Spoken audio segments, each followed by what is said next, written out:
Hello viewer, नमस्कार friend. आज के वीडियो में हम लोग डिस्कस करेंगे science NCERT MCQ question chapter number 4। इससे पहले मैं बता दूं कि चैप्टर 1, 2, 3 ऑलरेडी मैंने 2 वीडियो के माध्यम से कंप्लीट करा दिया है।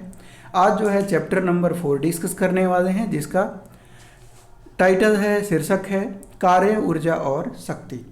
तो दोस्तों, जैसा कि आपको पता है कि आप किसी भी कॉम्पिटिटिव एग्ज़ाम की तैयारी कर रहे हैं, उनमें आजकल का एग्ज़ाम का ट्रेंड है कि ज़्यादा तौर पे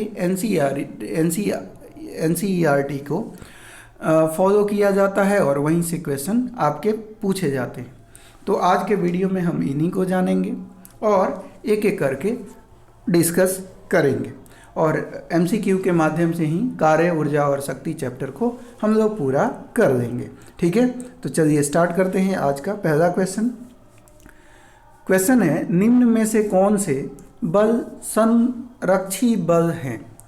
तो यहाँ पे आपके ऑप्शन दिए गए हैं, स्थिर वैद्युत बल, विद्युत चुंबकीय बल, घर्षण बल, शयान बल, गुरुत्वाकर्षण बल। तो आंसर क्या हो जाएगा? कौन से बल संरक्षी बल के उदाहरण हैं? तो ऑप्शन नंबर डी आंसर होगा, पहला, दूसरा और पांचवा। पहला क्या है? स्थिर वैद्युत बल, दूसरा क्या है? वैद्युत चुंबकीय बल, और पांचवा क्या है? गुरुत्वाकर्षण बल। तो संरक्षी बल, स्थिर वैद्युत बल, वैद्युत चुंबकीय बल और गुरुत्वाकर्षण बल, ये तीनों के तीनों जो बल होते हैं ये संरक्षी बल कहलाते हैं। क्लियर? आइए अगले क्वेश्चन की तरफ चलते हैं। अब इसकी व्याख्या भी देख लेते हैं। व्याख्या है कि स्थिर वैद्युत बल, वैद्युत चुंबकीय बल, गुरुत्वाकर्षण बल संरक्षी बल के उदाहरण हैं, क्योंकि इन बलों के द्वारा किसी पिंड को एक बिंदु से दूसरे बिंदु तक ले जाने में किया गया कार्य केवल पिंड की प्रारंभिक तथा अंतिम स्थिति पर निर्भर करता है, पिंड के पथ पर निर्भर नहीं करता है। जबकि घर्षण बल और शयान बल असंरक्षी बल के उदाहरण हैं, क्योंकि इन बलों के द्वारा किसी पिंड को एक बिंदु से दूसरे बिंदु तक ले जाने में किया गया कार्य पिंड की प्रारंभिक तथा अंतिम स्थिति के साथ साथ पिंड द्वारा तय किए गए पथ पर निर्भर करता है। अगला क्वेश्चन है, निम्न कथनों पर विचार कीजिए। तो यहाँ पे अपना स्टेटमेंट है, निम्न कथनों पर विचार कीजिए। कथन ये एक है, किसी वस्तु में निहित ऊर्जा का मापन उसके द्वारा किए कुल कार्य से किया जाता है। दूसरा है, यांत्रिक ऊर्जा विद्युत ऊर्जा तथा प्रकाश ऊर्जा का योग है। यांत्रिक ऊर्जा, विद्युत ऊर्जा और प्रकाश ऊर्जा का योग है। तो केवल और केवल पूछा गया है कि उपरोक्त में से कौन सा कथन सत्य है। तो ऑप्शन ए हो जाएगा, केवल पहला जो स्टेटमेंट है, कथन है, वो सत्य है, दूसरा बिल्कुल गलत है। ठीक है, आइए व्याख्या देखते हैं।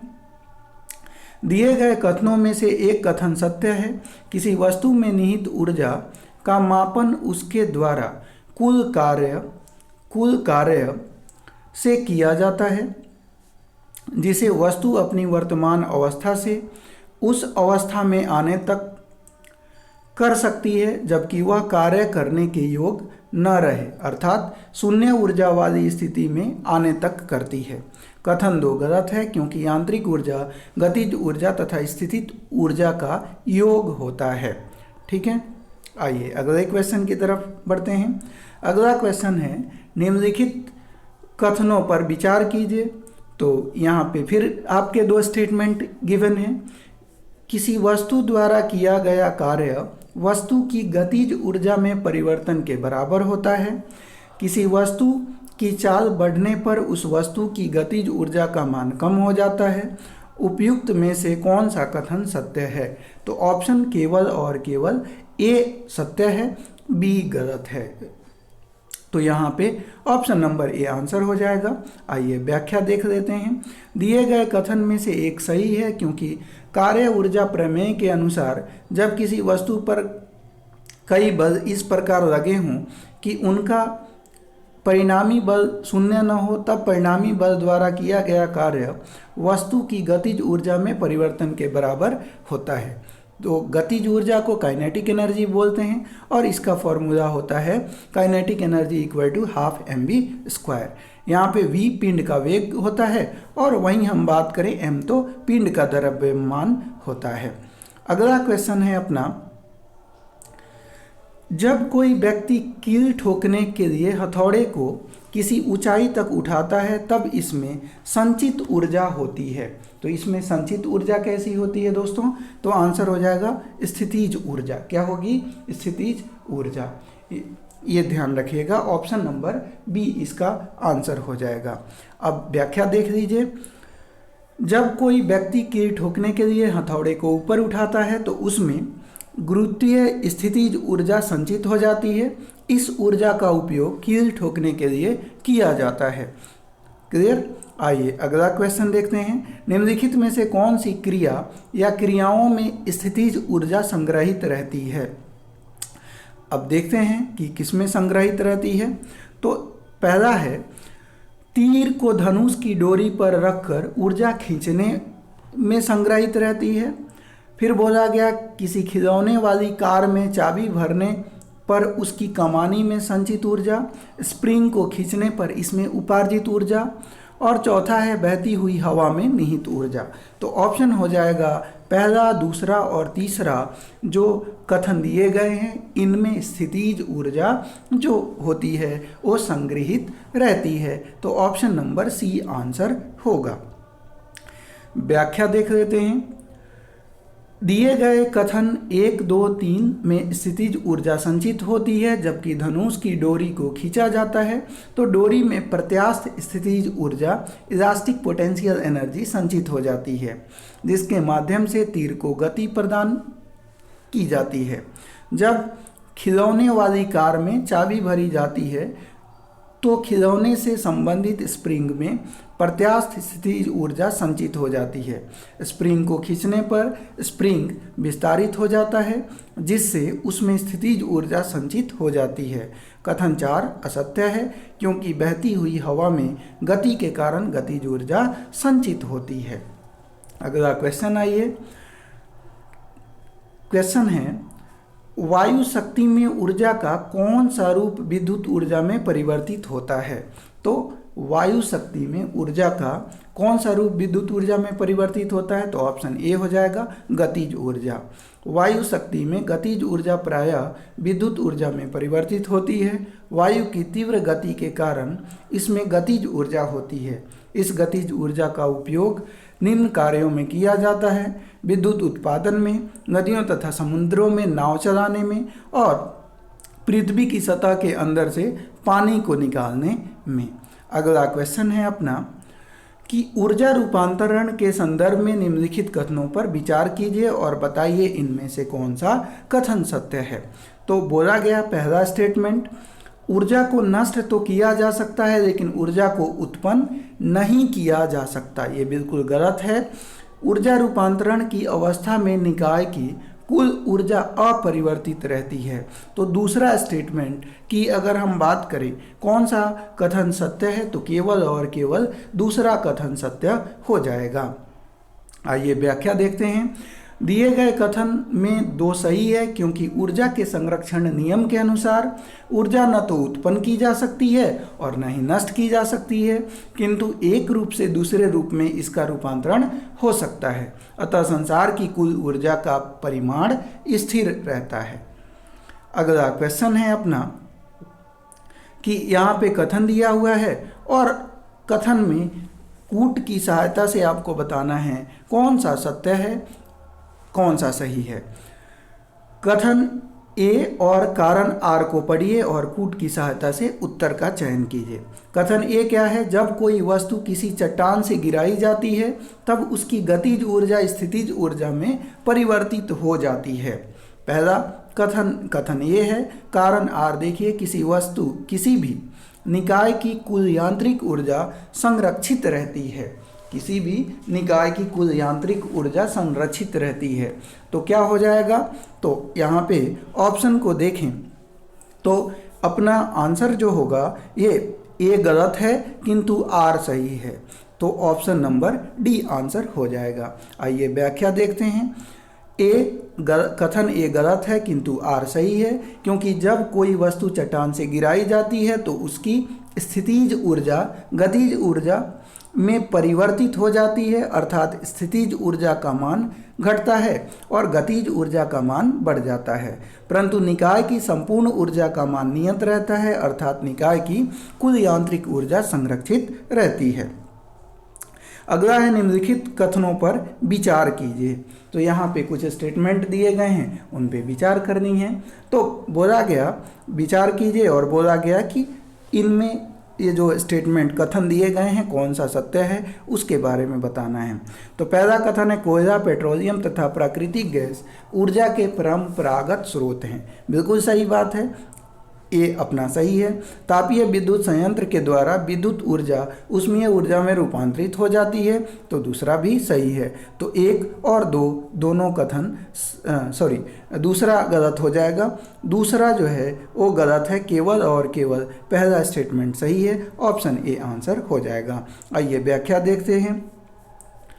कथन एक सही है क्योंकि ऊर्जा के वे स्रोत जो प्रकृति द्वारा प्रदत्त हैं तथा जिनका निर्माण अत्यंत अधिक समय में हुआ है वे परंपरागत ऊर्जा स्रोत कहलाते हैं, जैसे कोयला, पेट्रोलियम व प्राकृतिक गैस। कथन दो असत्य है क्योंकि तापीय विद्युत संयंत्र में ईंधन के दहन द्वारा ऊष्मीय ऊर्जा उत्पन्न की जाती है, जिसे विद्युत ऊर्जा में रूपांतरित किया जाता है। अगला क्वेश्चन है कि निम्न में से कौन सी हानि जल विद्युत उत्पादन द्वारा नहीं होती है। तो कौन सी हानि जल विद्युत उत्पादन द्वारा नहीं होती है? तो ऑप्शन यहाँ पे पढ़ते हैं। ग्रीन हाउस गैस की उत्पत्ति, खेतों की उत्पादन क्षमता में कमी, अम्लीय वर्षा का निर्माण, जीव जंतु मछली आदि का प्रभावित होना। तो आंसर हो जाएगा ऑप्शन सी, अम्लीय वर्षा का निर्माण। व्याख्या है अम्लीय वर्षा का निर्माण जल विद्युत उत्पादन द्वारा नहीं होता है। अम्लीय वर्षा होने कारण यह है कि कारखाना तथा वाहनों से लेकर सल्फर डाइऑक्साइड और नाइट्रोजन ऑक्साइड के प्रदूषक उत्सर्जित होकर पृथ्वी के वायुमंडल में उपस्थित जल के साथ क्रिया करके नाइट्रिक अम्ल और गंधक का तेजाब बनाते हैं, जिससे अम्लीय वर्षा का निर्माण होता है। जलीय विद्युत संयंत्र द्वारा उत्पन्न जलीय विद्युत उत्पादन में निम्नलिखित हानियां होती हैं। बांधों का निर्माण वातावरण को नुकसान पहुंचाता है। इसके खेतों की उत्पादक क्षमता में कमी आ जाती है, जिससे फसलें भी प्रभावित होती हैं, फसलों की मात्रा कम हो जाती हैं। वह वनस्पति जो बांध के समीप है पानी में डूब जाती है तथा ग्रीन हाउस गैस मीथेन का निर्माण करने लगती है। बांधों पर पानी को रोकने से पानी के जीव जंतु, मछली व अन्य जीव प्रभावित होते हैं। अगला क्वेश्चन है निम्नलिखित में से कौन सा जैव मात्र ऊर्जा स्रोत का उदाहरण है? तो जैव मात्रा ऊर्जा स्रोत का उदाहरण इनमें से कौन है? तो नाभिकीय ऊर्जा। नाभिकीय ऊर्जा गैर परंपरागत यानी नॉन कन्वेंशनल ऊर्जा का स्रोत है, इसलिए यह जैव मात्रा ऊर्जा स्रोत का उदाहरण नहीं है। जैव मात्रा परंपरागत ऊर्जा का स्रोत है। लकड़ी, फसलों के अवशेष, गन्ने के छिलके, गाय के गोबर के उपले आदि को घरों तथा उद्योगों में ईंधन के रूप में उपयोग किया जाता है, जिसे जैव मात्रा कहते हैं। जैव मात्रा का उपयोग विद्युत के उत्पादन में भी किया जाता है, ध्यान रखेंगे। अगला है टरबाइन को आवश्यक चाल से चलने के लिए पवन की चाल होती है। तो टरबाइन को आवश्यक चाल से चलने के लिए पवन की चाल 15 किलोमीटर पर आवर होती है। पवन ऊर्जा उत्पन्न करने हेतु वायु की न्यूनतम गति 15 किलोमीटर प्रति घंटा होनी चाहिए। पवन ऊर्जा संयंत्र गतिशील वायु की ऊर्जा से कार्य करने वाली एक युक्ति है, जिसके द्वारा पवन ऊर्जा को विद्युत ऊर्जा में रूपांतरित किया जाता है। अगला क्वेश्चन है निम्नलिखित में से कौन सा स्रोत अंततः सौर ऊर्जा से व्युत्पन्न नहीं है? तो आंसर हो जाएगा नाभिकीय ऊर्जा। ऑप्शन नंबर सी आंसर हो जाएगा। नाभिकीय ऊर्जा सौर ऊर्जा से व्युत्पन्न नहीं होती है, क्योंकि नाभिकीय ऊर्जा परमाणु के नाभिक में संग्रहित होती है, जो कि नाभिकीय अभिक्रिया से मुक्त होती है, जबकि भूतापीय ऊर्जा, पवन ऊर्जा तथा जैव मात्रा आदि सौर ऊर्जा से व्युत्पन्न होते हैं, क्योंकि सभी के उत्पादन हेतु सौर ऊर्जा प्रयुक्त होती है। अगला है सूची 1 का मिलान सूची 2 के साथ करना है। तो चलिए सूची 1 का मिलान सूची 2 के साथ करते हैं। तो पहले सूची में ऊर्जा के प्रकार दिए गए हैं और सूची 2 में ऊर्जा के उदाहरण दिए गए हैं। तो हम देखते हैं कि ज्वारीय ऊर्जा की बात करें तो ज्वारीय ऊर्जा एक किस प्रकार के ऊर्जा का उदाहरण है? तो इसका ये जो है जलीय तरंगों के ऊपर नीचे जाने पर उत्पन्न ऊर्जा को ज्वारीय ऊर्जा कहते हैं। फिर तरंग ऊर्जा की बात करें तो तरंग ऊर्जा समुद्र की सतह पर उत्पन्न तरंगों के कारण उत्पन्न ऊर्जा है। वहीं सागरीय ऊर्जा की बात करें तो सागरीय ऊर्जा जो है समुद्र के तल तथा गहराई के जल के ताप के अंतर के कारण उत्पन्न ऊर्जा है। भूतापीय ऊर्जा भूमि के तप्त स्थान तथा भूमिगत जल के संपर्क से उत्पन्न ऊर्जा है। ठीक है, आगे आइए व्याख्या देख लेते हैं। व्याख्या में बोला गया है सही सुमेलन A का 3, B का 1, C का 4, D का 2 है। और ज्वार भाटा में जलीय तरंगों के ऊपर नीचे जाने से जो ऊर्जा उत्पन्न होती है उसे ज्वारीय ऊर्जा कहते हैं। ज्वारीय तरंग चंद्रमा के आकर्षण के कारण समुद्र में उत्पन्न होती है। वायु के कारण समुद्र की सतह पर पानी में तरंगें उत्पन्न होती हैं। इन तरंगों द्वारा उत्पन्न ऊर्जा को तरंग ऊर्जा कहते हैं। उदाहरणार्थ जनित्र के टरबाइन के घूर्णन में तथा विद्युत उत्पादन में। समुद्रों के पृष्ठ का जल सूर्य द्वारा तप्त हो जाता है, जबकि इनकी गहराई वाले भाग का जल अपेक्षाकृत ठंडा होता है। ताप में इस अंतर का उपयोग सागरीय तापीय ऊर्जा विद्युत संयंत्र में ऊर्जा प्राप्त करने में किया जाता है।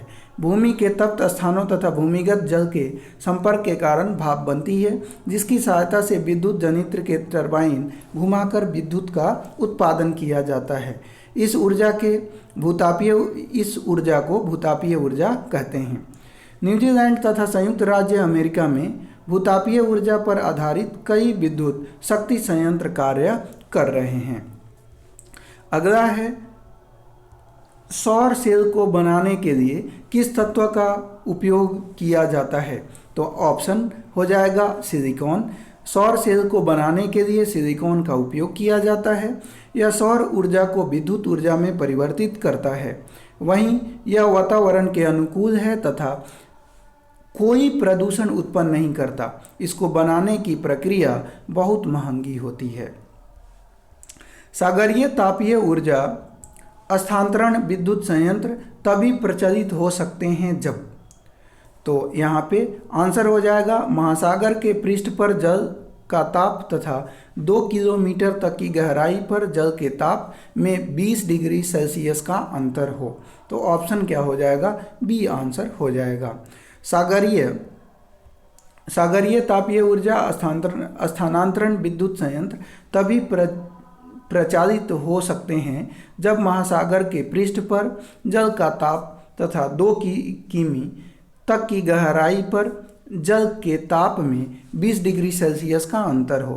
पृष्ठ के तप्त जल का उपयोग अमोनिया जैसे वाष्पशील द्रवों को उबालने में किया जाता है। इस प्रकार बनी द्रवों की वाष्प से टरबाइन घूमता है।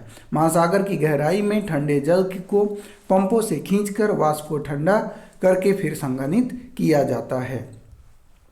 अगला है निम्न कथनों पर विचार कीजिए। तो निम्न कथन यहाँ पे दिए गए हैं, इसको पढ़ते हैं और इनमें से कौन सा सही है इसका आंसर देते हैं। नाभिकीय विखंडन की प्रक्रिया में यूरेनियम, प्लूटोनियम अथवा थोरियम के नाभिकों को निम्न ऊर्जा न्यूट्रॉनों से बमबारी कराकर हल्के नाभिक में तोड़ा जाता है। तो पहला सही है।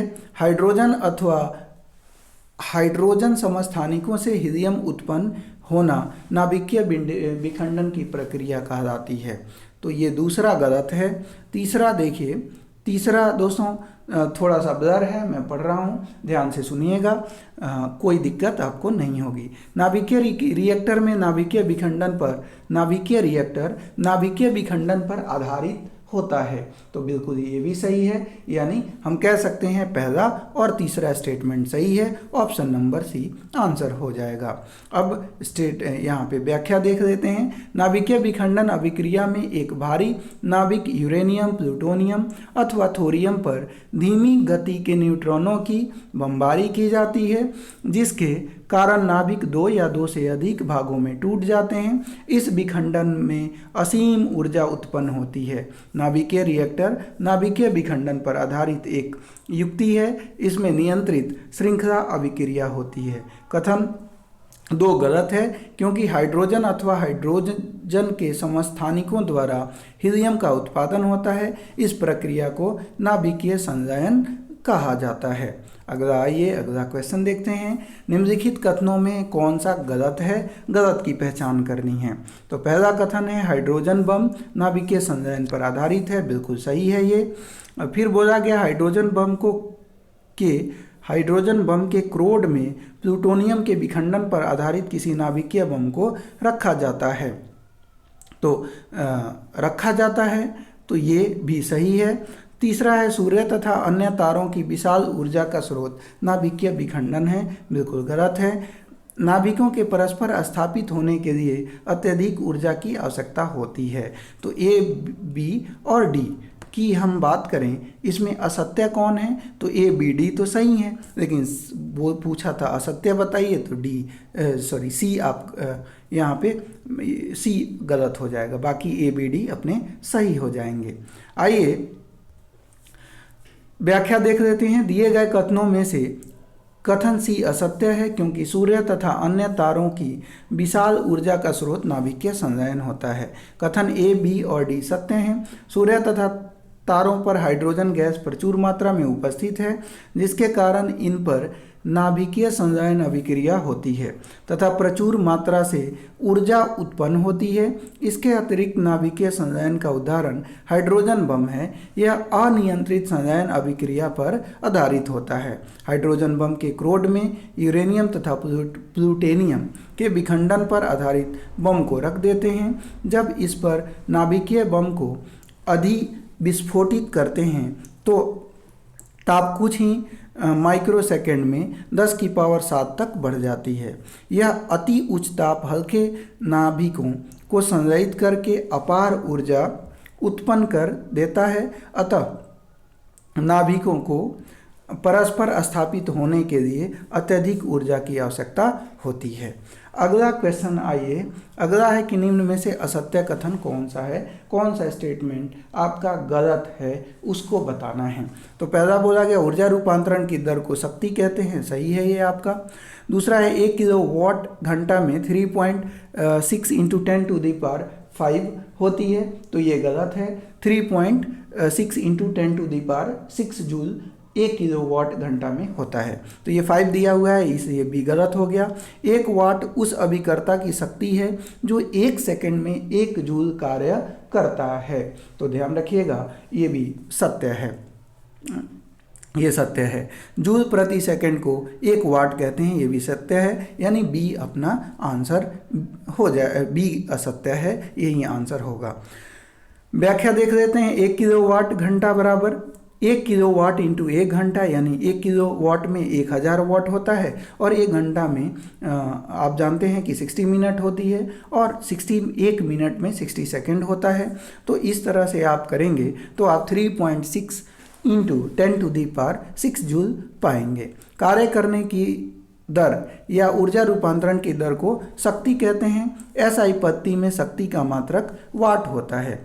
किसी व्यक्ति या वस्तु द्वारा 1 सेकंड में 1 जूल कार्य किया जाता है तो उसकी शक्ति 1 वाट कहलाती है। आइए तो दोस्तों इस तरह से हमने इसमें जो भी क्वेश्चन चैप्टर 4 से यानी कार्य ऊर्जा और शक्ति से बन सकते थे उसको हमने जो है सक्सेसफुली कंप्लीट कर दिया है। अब अगला चैप्टर गुरुत्वाकर्षण हम लोग अगले क्लास में देखेंगे। वीडियो पसंद आया हो तो वीडियो को लाइक कर दीजिएगा और चैनल पे नए हैं सब्सक्राइब ज़रूर करें। हम आपके लिए ऐसे ही कंटेंट लाते रहेंगे। धन्यवाद।